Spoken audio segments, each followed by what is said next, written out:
We need a new psychology in the United States, beginning with us.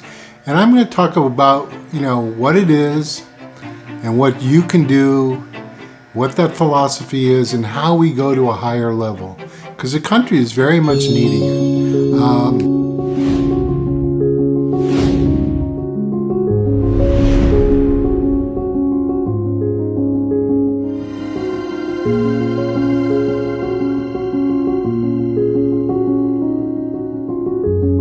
Is experiencing what I call, a spiritual virus. COVID came. Now we have a spiritual virus. All this meanness, people cutting each other off, all this kind of thing.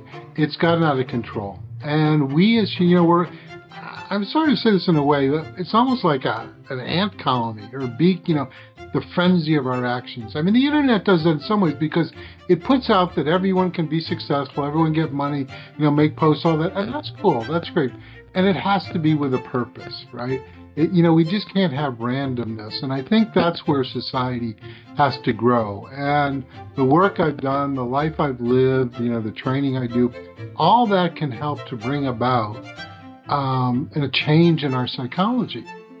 So what is the change in our psychology? Well, as I said, I think without knowing, a lot of people have been affected by meanness. Some would say, it goes into extreme narcissism, psychopathy even, this whole extreme selfishness that exists. And how do we get beyond that? And I guess, my role is an educational one, teaching, that my aim is to teach that our goodness is stronger than this randomness.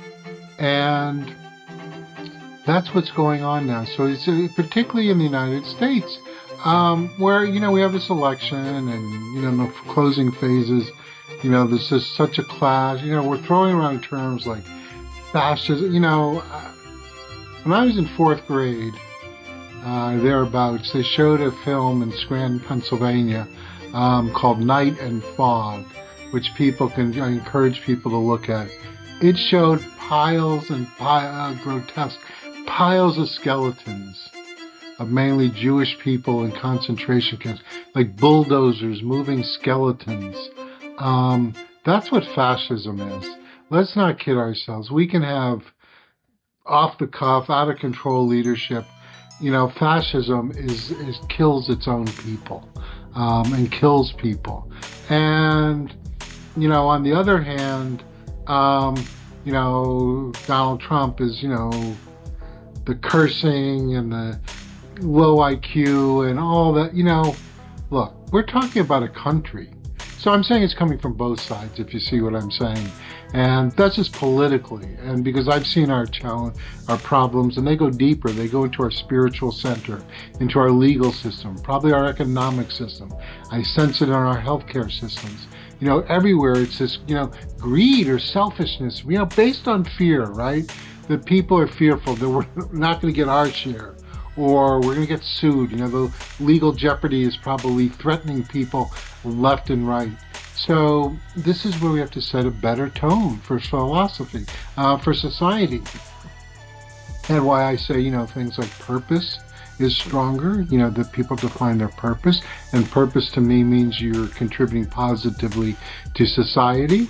And, where I talk about, our goodness is strength, where, societal champions even, let's start there, our societal champion training, where people, and I want to have this as a sticker, as a demarcation for companies, families, and individuals, so that those are contributing to their success. It's all right to go for what you want.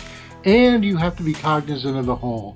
It has to fit within a parameter of the greater whole, be it healing, be it contributing. But, we live in, some things are infinite and some things are finite.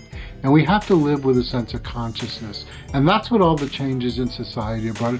Now, and why I have this message, not only with my story, but I have these, profoundly deep roots in Scranton, Pennsylvania. Two Jewish grandmothers who lived over, who lived over 100 years each, okay? Literally, back to back for a good chunk of that time on Madison and Monroe Avenues.